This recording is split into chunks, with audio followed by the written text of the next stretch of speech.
padecemos juntamente con Él.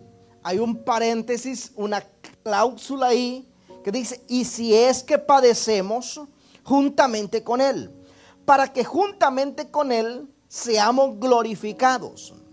Pues tengo por cierto de que las aflicciones del tiempo presente no son comparables con la gloria venidera que en nosotros ha de manifestarse.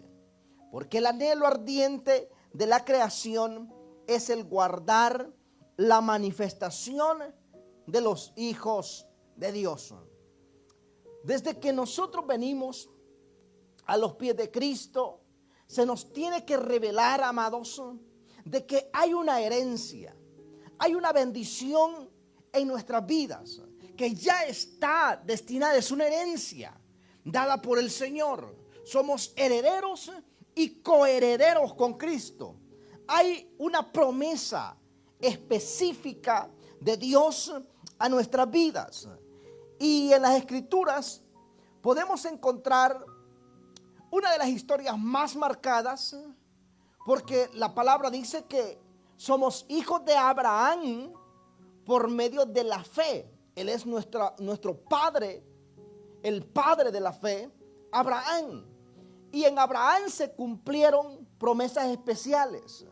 Aunque sus ojos no lograron ver el cumplimiento de muchas promesas, de muchas palabras que Dios le habló a él, pero sí sus generaciones e incluso nosotros.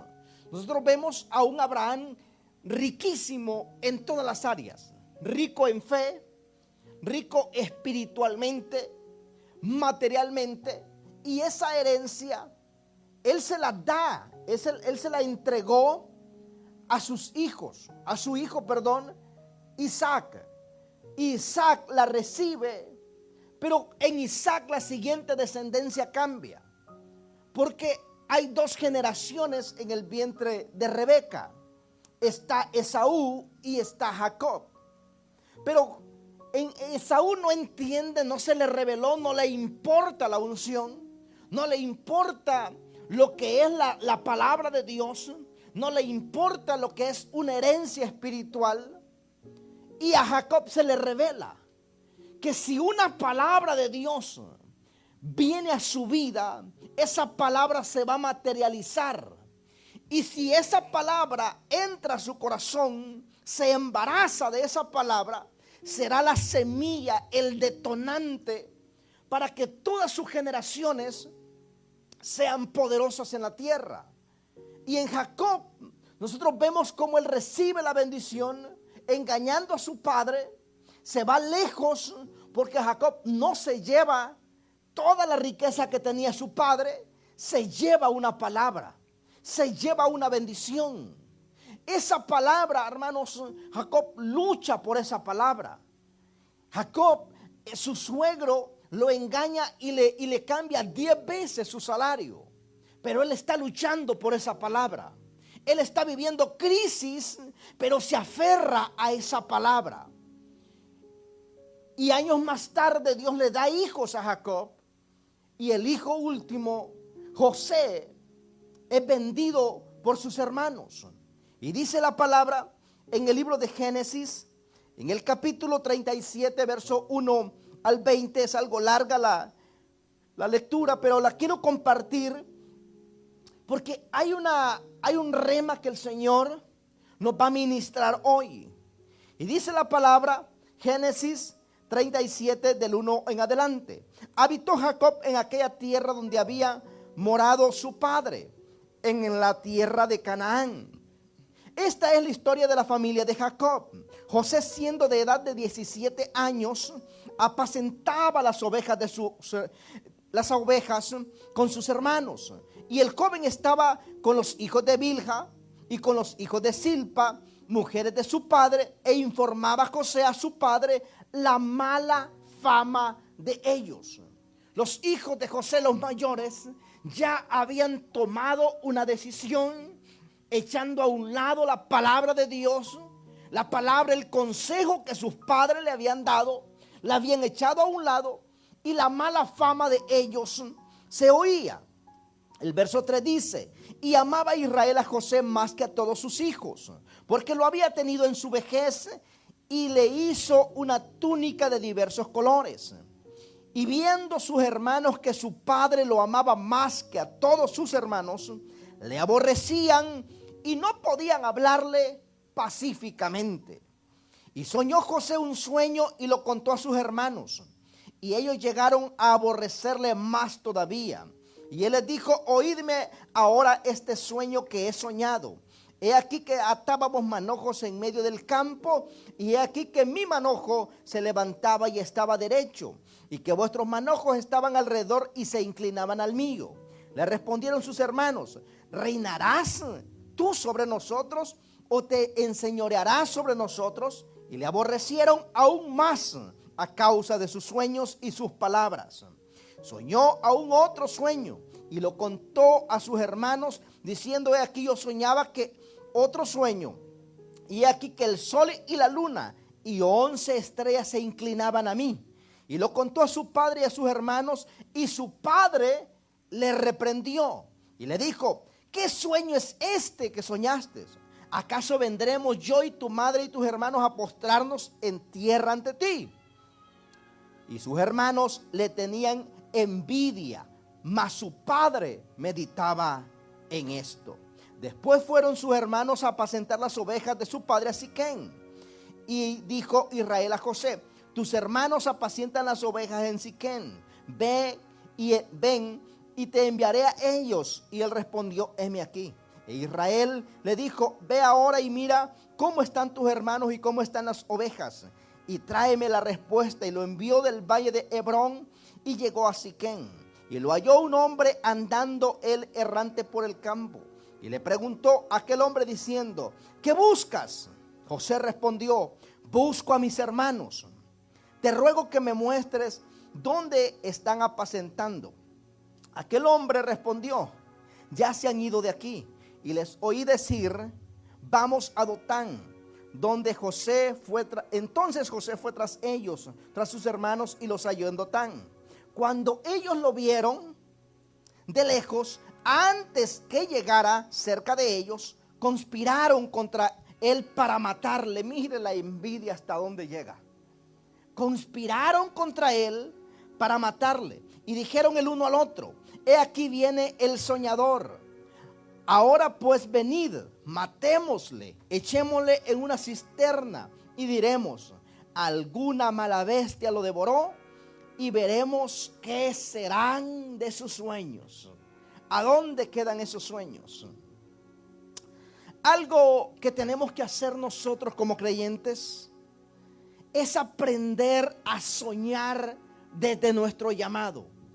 Aprender a soñar desde nuestra herencia. En nuestra herencia, amados, tenemos que aprender a pararnos firmes para hacer solución en la tierra, para hacer de bendición a los nuestros, a nuestra gente. Hay una de las cosas que tienes que entender, que el soñar desde tu punto de herencia no es fácil. Porque el soñar desde tu herencia va a despertar la envidia de otros, va a despertar el celo de otros.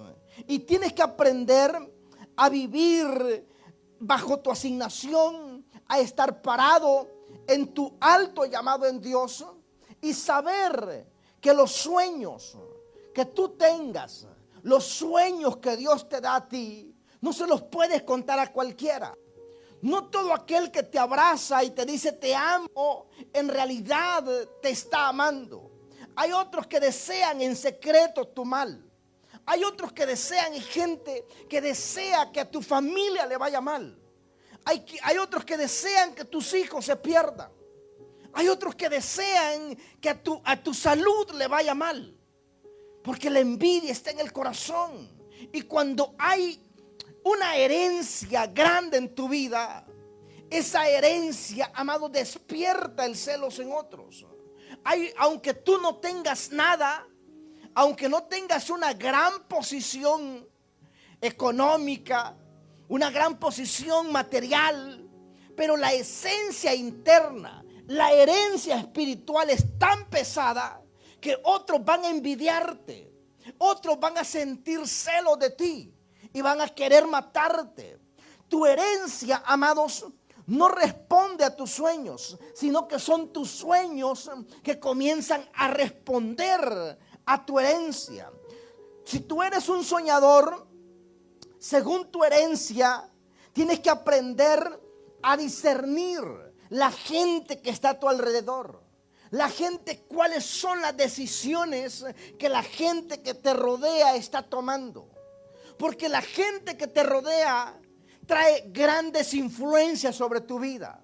Son las que te van a upar o son los que te van a meter en una cisterna para que mueras. La gente que te rodea, amados, miren lo que dijeron los hermanos de José: mejor matémoslo y vamos a ver qué van a pasar con sus sueños. Ahí se van a morir sus sueños. Ahí van a terminar sus sueños. Terminemos con José y sus sueños se van a acabar. Porque él dice: ahí viene el soñador. Vamos a ver si lo metemos en la cisterna. ¿Qué va a hacer de los sueños de José? ¿Qué va a pasar con los sueños de José? Lo metieron porque hay gente, amados, que les provoca enojo, molestia cuando a alguien no necesariamente le esté yendo bien, sino que tiene pensamientos positivos. Porque mientras usted esté tirado en la carretera, borracho, a nadie le va a importar. Pero usted comience a trabajar, a luchar por sus sueños, va a despertar la incomodidad de otros. Y José, hermanos, comenzó a vivir una vida distinta, a no estar engañando a su padre, sino a ser un ejemplo para sus hermanos. Ellos no lo vieron como un ejemplo, lo vieron como una amenaza, lo vieron como un problema. Y peor aún, porque los sueños de José les incomodaban a ellos. Dice: ¿cómo que tú eres un soñador? ¿Cómo que tú vas a gobernar sobre nosotros? Se molestan cuando lo ven de lejos.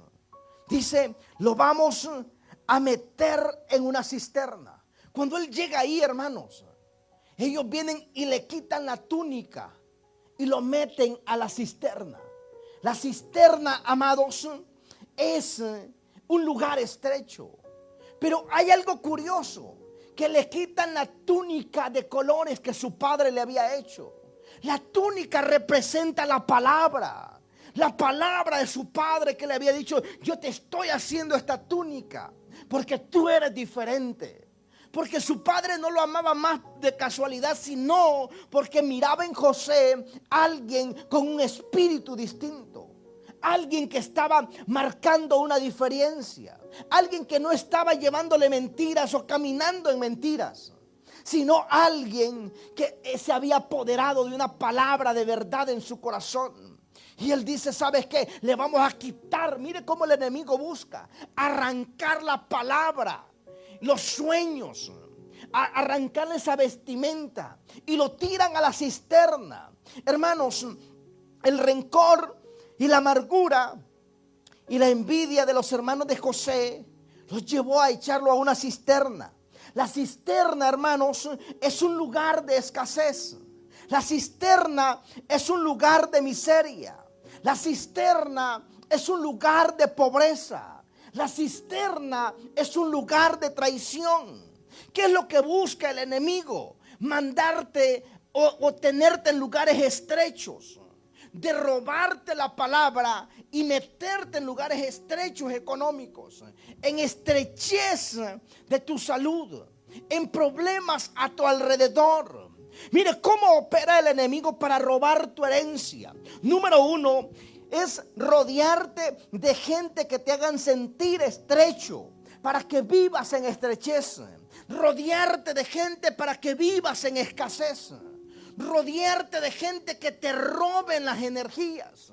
El enemigo busca, hermanos, robarte la herencia y te disfraza de gente de buenos sentimientos, pero con sueños torcidos, con un corazón sucio, con un corazón que no les importa mentir, que no les importa dañar, porque su mentalidad es una mentalidad estrecha, es una mentalidad de cisterna. Ellos no se alegran por los sueños de otros, es más, porque a ellos les estorba, les molesta el sueño de otros. El enemigo opera, hermanos, busca una manera como robar la semilla del sueño de la palabra de Dios. Número 2, ¿cómo opera el enemigo para robar tu herencia? Antes de echarlo a la cisterna, mire, buscaron y le robaron, le quitaron la túnica de colores para que él estuviese desnudo. Para que eso significa robarle, arrancarle la palabra, quitarle la palabra, lo que había sido, porque esa túnica, hermanos, eran las palabras materializadas de su padre, del amor de su padre, porque su padre se las hizo con amor.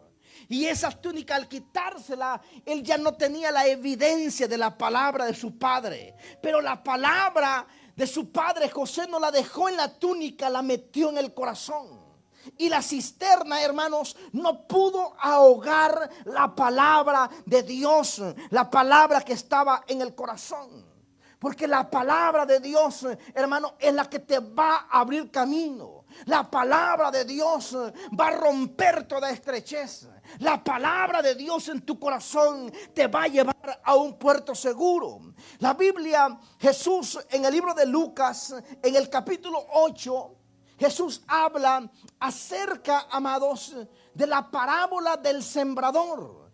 Y los versos más adelante, después que habla la parábola, los discípulos se le acercan y le preguntan a Jesús.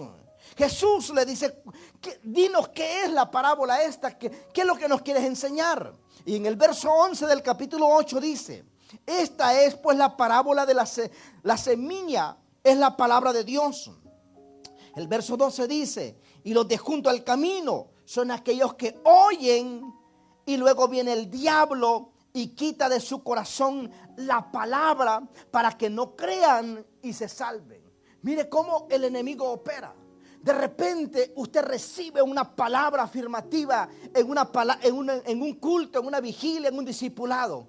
Y luego usted llega a la casa o llega al trabajo y ¿qué le dice un compañero? No, hombre, las iglesias de hoy en día no son como antes. Y ya comienza a pensar la persona, es verdad, mejor ya no se congrega. Entonces comienza el desánimo porque permite que el diablo a través de una persona le robe esa palabra.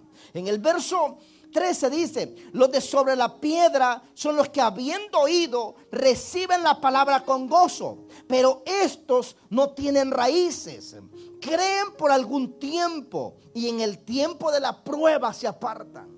En el tiempo de la crisis se apartan. En el momento duro se apartan. ¿Por qué? Porque no permitieron que la semilla echara raíces, que esa planta echara raíces. Entonces esa palabra es arrancada, es quitada.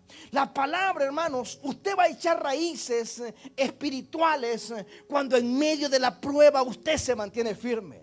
Cuando en medio de la crisis usted se mantiene firme. Cuando ya no puede más, pero dice, aunque no pueda más, me voy a volver a parar y voy a ir.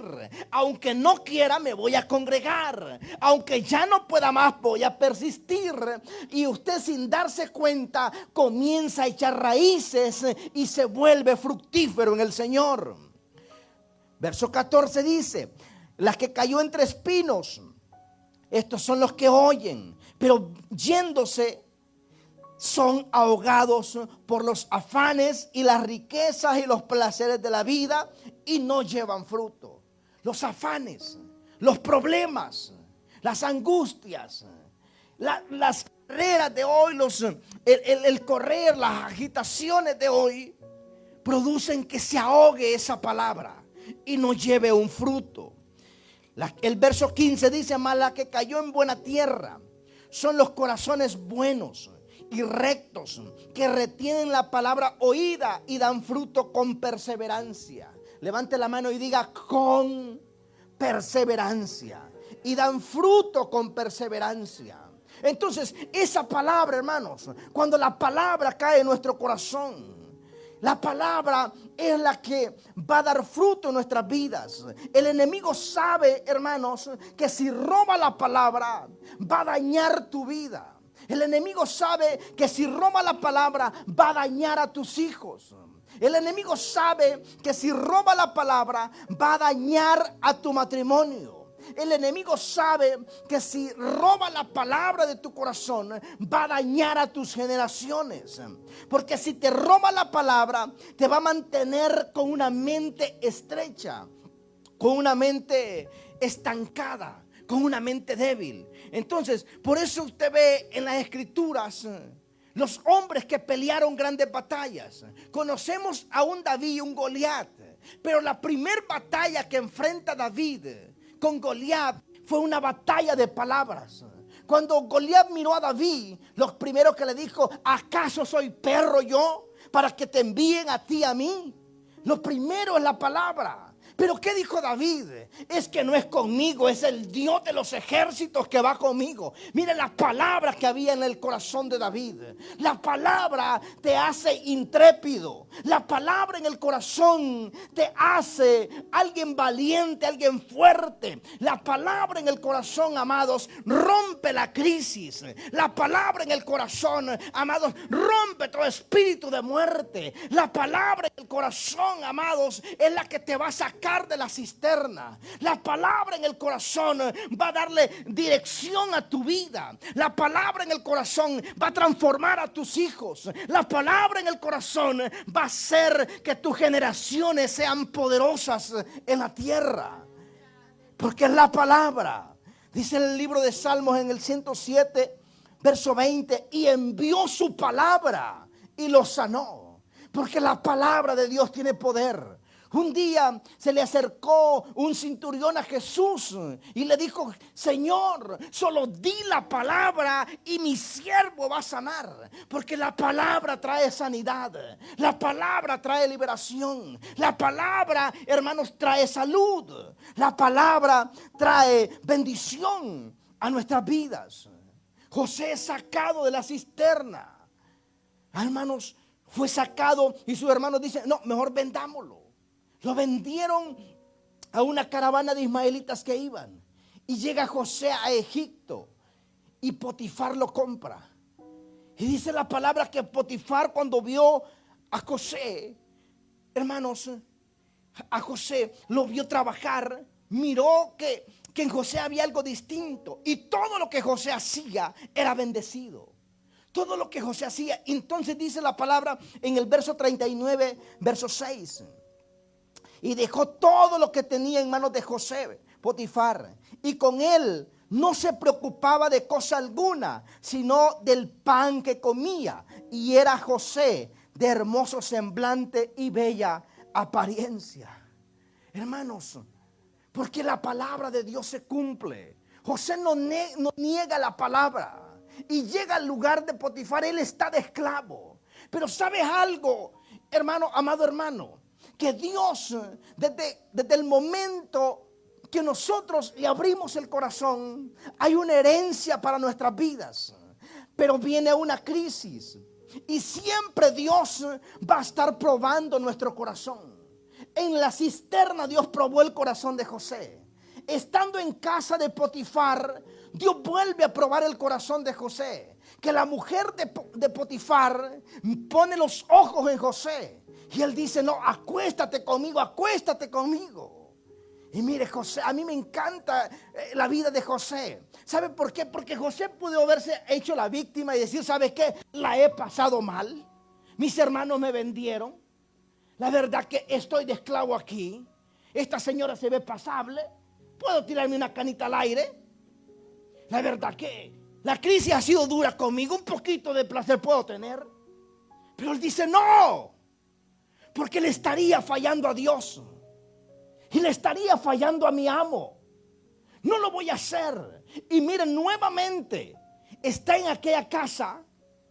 En la cisterna lo mandaron desnudo abajo. Y vuelve a salir de aquella casa desnudo. Va a la cárcel nuevamente. Porque el enemigo buscó nuevamente robarle la palabra.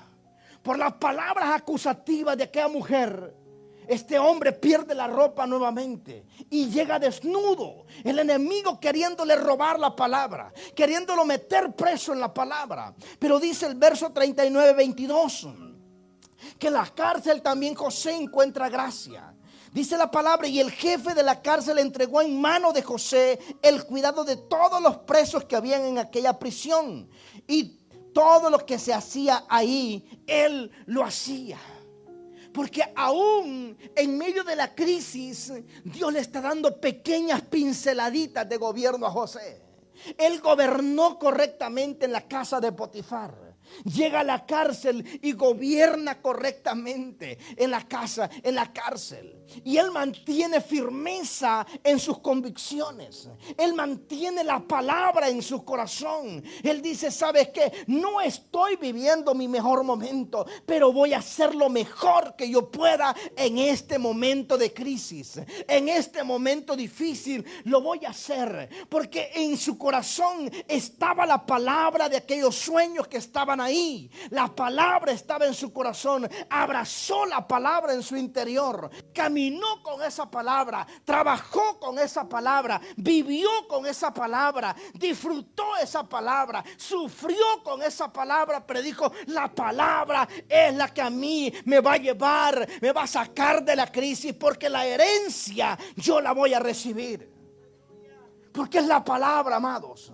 La palabra nos hace trascendentes. La palabra nos va a hacer diferentes. La palabra nos va a hacer cambiar. La palabra nos va a traer restauración. La palabra nos va a hacer que actuemos distinto, porque caminamos bajo la palabra. Y mire cómo son las cosas. Los sueños a José lo metieron en un grave problema, pero estando en la cárcel. Algunos escritores dicen que José aprendió aproximadamente 60 idiomas. Miren la profundidad, porque él aprovechó el tiempo. La crisis él no la puso como un problema para hacerse la víctima. Él aprovechó la crisis para nutrirse. Él aprovechó la crisis para agarrar raíces profundas. Y ahora José está de aproximadamente unos 30 años. Y llega el copero del rey. Llega el panadero del rey a donde está José. 3 personas con sueños. José un soñador, el copero un soñador, el panadero un soñador. 3 sueños. Pero cada quien tenía en su corazón pensamientos distintos. El copero quería servir nuevamente a su rey. Y él recibe. José, cuando usted lee profundamente ahí, usted puede ver a José un hombre refinado para hablar. Un hombre que da gusto escucharlo hablar. Y le dice al copero: tú vas a será restaurado tu lugar de trabajo nuevamente. Pero el panadero le dice: tu cabeza la perdiste. Porque hay gente, hermano, que llega a un puesto de gobierno y pierde los estribos. Pierde la cabeza. Comienza a maltratar y a buscar a matar a quien se le ponga enfrente. Y el panadero quería matar totalmente al rey. Esa era su intención, porque había perdido el estribo. No se había ubicado donde Dios lo había puesto. Y José, aquellos sueños que le interpreta, si los sueños lo metieron en problema, los sueños también lo están sacando ahora. Porque el rey se encuentra que es un soñador, pero no hay nadie quien poder discernir los sueños de José, del rey. Y dice la palabra que el rey sueña con 7 vacas robustas y 7 delgadas, y que las delgadas se comen a las robustas, y lo mismo las espigas. Y el rey está confuso y no hay nadie que se los interprete. Pero José lo mandan a llamar. Mire, rápidamente, me encanta la palabra que dice que lo vistieron con ropas de lino fino.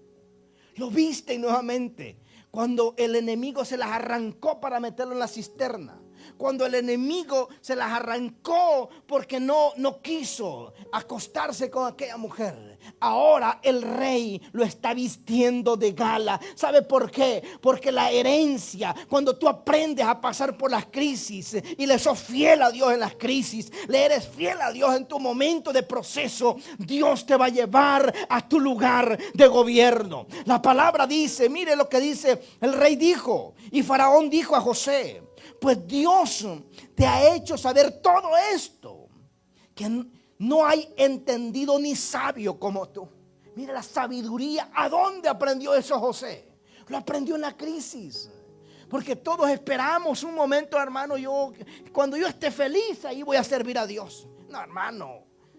La palabra dice que si padecemos con Cristo, también seremos glorificados juntamente con Él.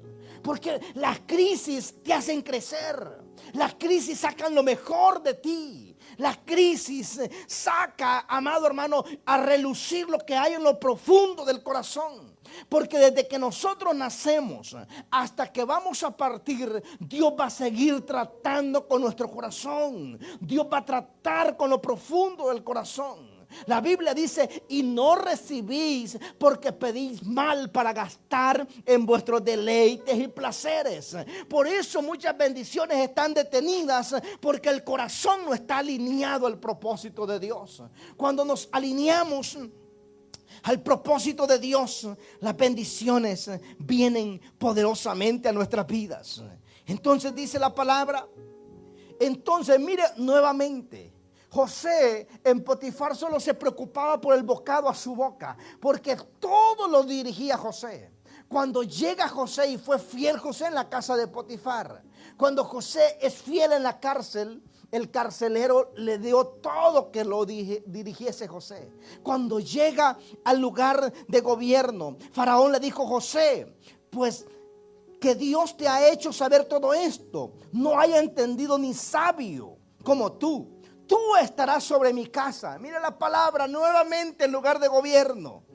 Y por tu palabra, escuche bien, por tu palabra, levante su mano y diga: por tu palabra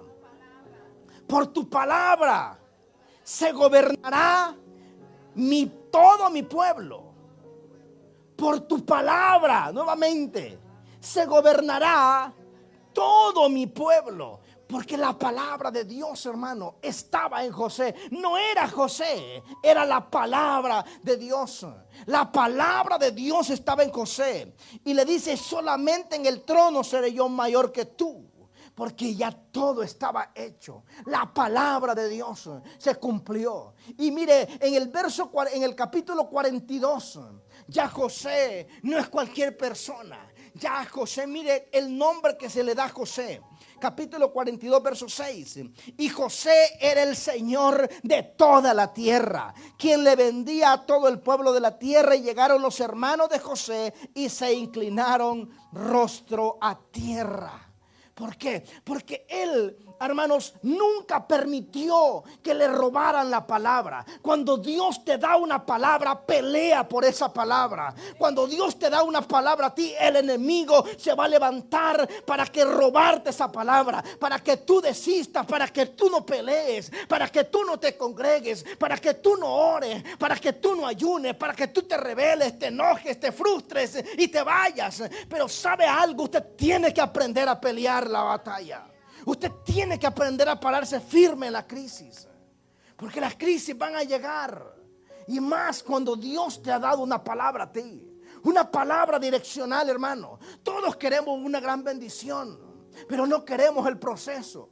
La Biblia es clara y la palabra dice que el Señor, al que toma por hijo, dice que lo disciplina. Hay que aprender a recibir la crisis del Señor como un lugar de crecimiento, como un lugar para introducir raíces profundas, porque el lugar de gobierno va a llegar tarde que temprano. Porque a veces miramos y sentimos que un proceso es largo. José fue vendido a los 17 años y pasaron aproximadamente 13 años de crisis. 13 años que vivió como esclavo. 13 años en los cuales vivió parte de preso. esclavo y preso, pero de ahí fue un trampolín de un solo al lugar de gobierno donde estuvo 70 años en el gobierno. Valió la pena el momento de crisis. Valió la pena el ser fiel.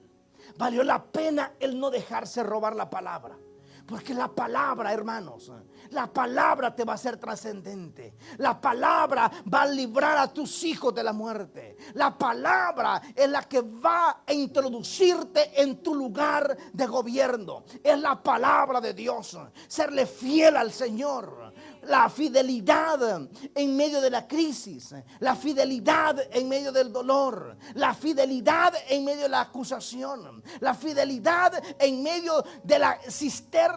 La fidelidad estando en la cárcel. La fidelidad, hermano, que nadie robe la palabra de Dios en tu vida. Esa palabra es la que nos va a hacer trascendentes a nuestra vida. Por eso cuando llegaron sus hermanos, mire la palabra, a mí me encanta esto, porque José pudo conocer a sus hermanos, pero sus hermanos no lo conocieron a él. Porque en los hermanos de José no estaba la palabra de Dios. Nunca quisieron recibir la palabra de Dios con gozo. Pero José la abrazó y estuvo dispuesto a pasar por el momento de crisis, a pasar por el momento difícil, por las situaciones adversas. Pero esas fueron los que lo llevó a José a vivir en bendición luego. Porque ellos van, mire qué patético esto, que ellos van y se inclinan y no pueden reconocer a José, porque la palabra te cambia, la palabra te transforma. Esa palabra, hermanos, jamás, la Biblia dice que la palabra que es enviada jamás va a retornar vacía, porque la palabra te va a transformar, la palabra te va a cambiar la vida.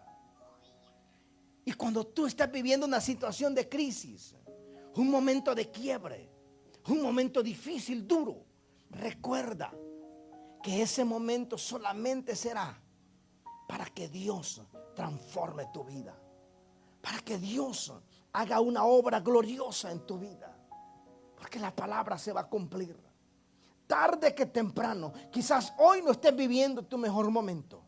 Quizás hoy te sientas en una cisterna estrecho, un lugar húmedo, que no huele bien, porque para los lados solo hay paredes y el cielo se ve lejísimos. Y sientes que la palabra se está ahogando en tu vida porque te sientes desnudo. Te la han robado. Te han dicho de cualquier cosa y sientes que esa palabra como que es más fuerte, la palabra negativa que has recibido, que la palabra que Dios te ha dado. Pero déjame decirte que esa cisterna no es eterna,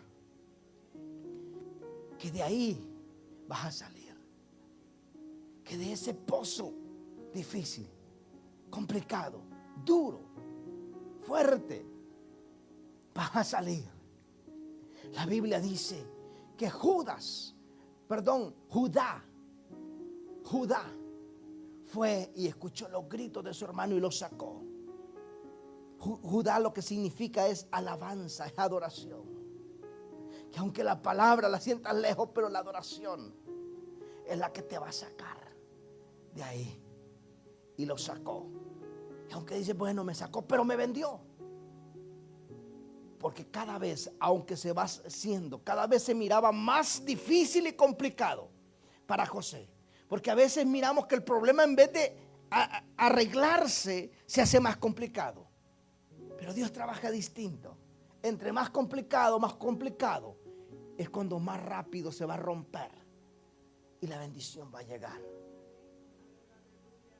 Pero es la palabra, hermanos, no es otra cosa. La palabra es la que nos va a alumbrar. La Biblia dice que lámpara es a mis pies tu palabra. Es la palabra que nos va a alumbrar. Es la palabra que nos va a sacar a nosotros, hermanos, de los momentos difíciles. Por eso el Señor le dice a Moisés en Deuteronomio capítulo 6, verso 4 y 9. Y dice, oye Israel, Jehová nuestro Dios, Jehová uno solo es. Y amarás a Jehová tu Dios con todo tu corazón, con toda tu alma y con todas tus fuerzas. Y estas palabras que te ordeno hoy, escuche bien, estas palabras que te ordeno hoy han de permanecer sobre tu corazón. La palabra en el corazón, hermano. Y las repetirás a tus hijos. Las repetirás a tus hijos. Y hablarás de ellas estando sentado en tu casa, andando por el camino, al acostarte y al levantarte. Y las atarás por señal en tu mano. Y estarán en los frontales entre tus ojos. En medio de nuestra cabeza la palabra. Y las escribirás en los postes de tu casa y en las puertas. Porque la palabra nos va a hacer trascendentes. Cuando la palabra la andamos en la mente aquí, hermano. Mire, cuando viene el pensamiento negativo, inmediatamente salimos con la palabra. Porque la palabra no va a permitir que ningún pensamiento perverso se anide, se enquiste en nuestras mentes. Que la estrechez no encuentre nido ahí. Porque mire qué casualidad, qué cosa. Que usted no tiene que pensar en cosas negativas porque ya le llegan a la mente. Esas ya le llegan. Usted no tiene que preocuparse por pensar negativo. Porque eso ya le llega. Hay que preocuparse por pensar positivo. Porque es remar en contracorriente. Pero es la palabra que nos va a hacer trascendentes. Póngase en pie, por favor.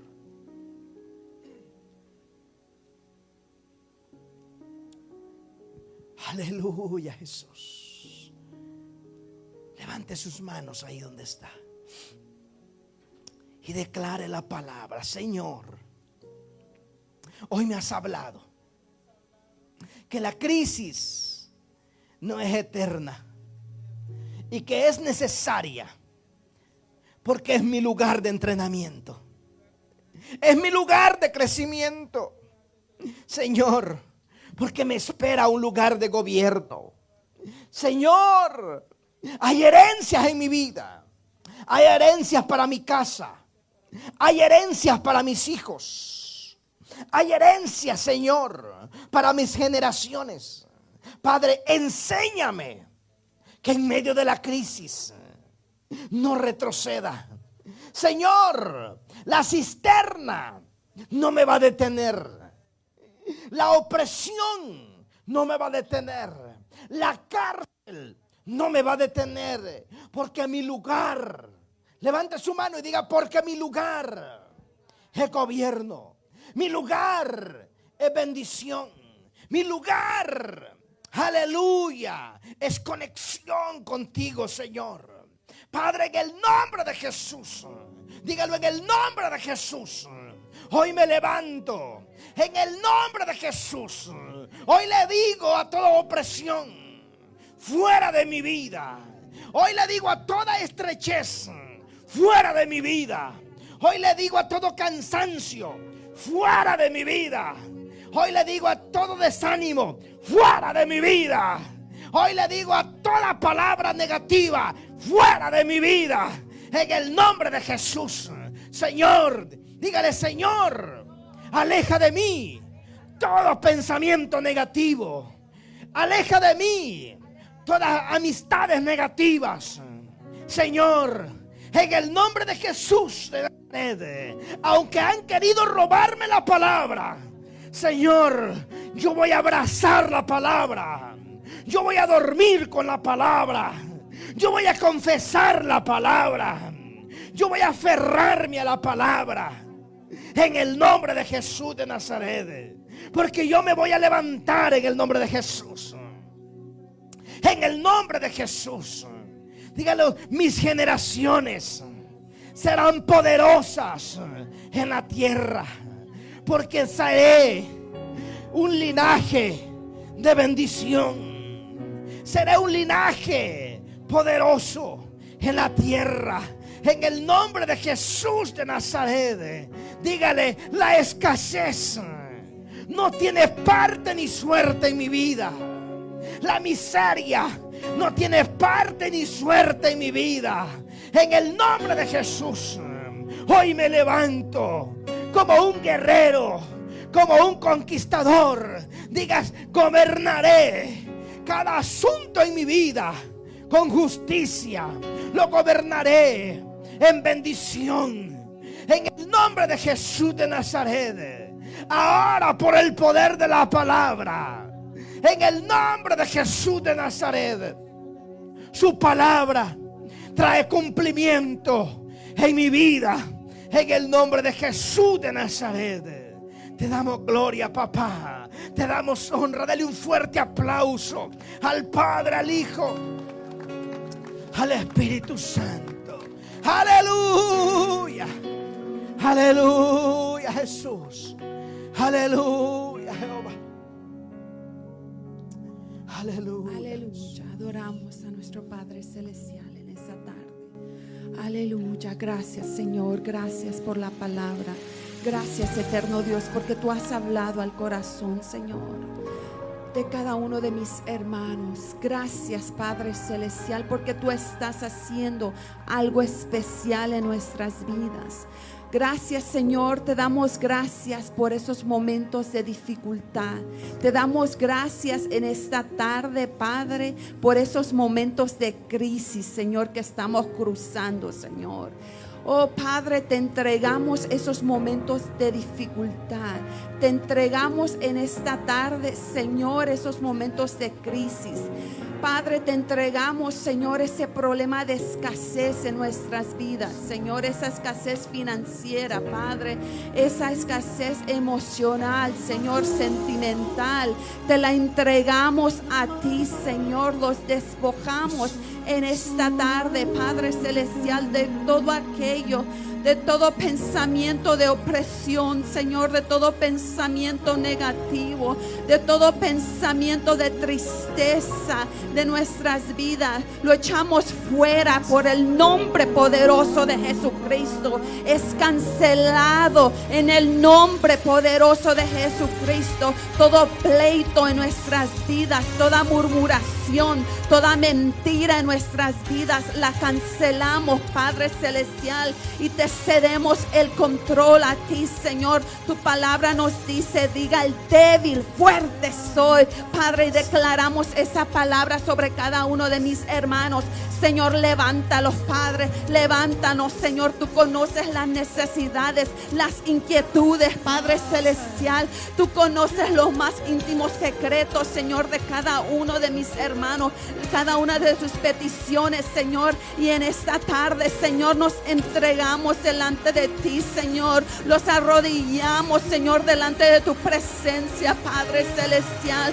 Que seas tú, Señor, tomando el control, Señor, de toda dificultad que estemos cruzando, Padre. Toma el control. Dígale: Señor, yo te doy el control a ti, Padre Celestial. Yo te cedo el control a ti de este problema. Yo te cedo ese control, Padre Celestial, de esa escasez en mi vida en estos momentos. Yo te cedo el control, Padre Celestial, de mi matrimonio, Señor. Yo te cedo el control, Padre Celestial, de mis hijos, Señor. Yo te cedo el control, Padre Celestial, de todo pensamiento negativo que ha querido distraerme, desenfocarme de tu propósito, Señor, en el nombre poderoso de Jesucristo. Despiértanos, Padre, despiértanos, enciende ese fuego en cada uno de nosotros, Padre Celestial, que nos enamoremos aún más de tu presencia, Padre. Oh, Señor, que nos enamoremos de ti, Señor. Que encontremos esa paz y ese descanso, Señor, solo en ti, Padre, en esta tarde, Señor. Y siempre, oh Jehová de los ejércitos, en el nombre poderoso de Jesucristo, la sangre de Cristo, la sangre de Cristo sobre cada uno de mis hermanos. Oh Señor, sentimos tu presencia, Padre. Sentimos como tú los estás abrazando, papá. Sentimos tu abrazo, Señor. Sabemos que no estamos solos, que tú estás con cada uno de mis hermanos, con cada una de mis hermanas. Sabemos de que